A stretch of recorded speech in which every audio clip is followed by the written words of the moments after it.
Decía que hoy en el contexto del congreso que vamos a celebrar en Euskal Herria Bildu hemos venido a Iruña, a la capital de nuestra nación, de nuestro país, a nuestra capital histórica, a compartir con la gente nuestras impresiones, nuestras propuestas, cómo vemos las cosas. Para nosotros hoy es un día importante, es un día para estar contentos y contentas. Ayer se produjo un acuerdo que desde nuestro punto de vista es un acuerdo importante, un acuerdo sobre eso que se llama Los Caídos en Iruña, en el que se acuerda un derribo parcial de esa estructura, se acuerda una transformación de la cúpula de esa estructura y se acuerda sobre todo darle otro contenido a ese lugar.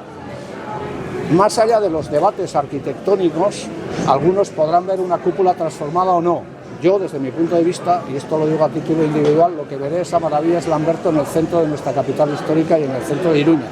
Y a mí me parece que eso es algo que es de justicia poética a todos los represaliados del franquismo. En segundo lugar, hoy en el Congreso de los Diputados en el Estado se ha votado la recuperación para Nafarroa de la competencia de tráfico, cosa que nos alegra enormemente también. Y este sábado tendremos ocasión y haremos la invitación hoy aquí también para acudir a la manifestación nacional que va a hacer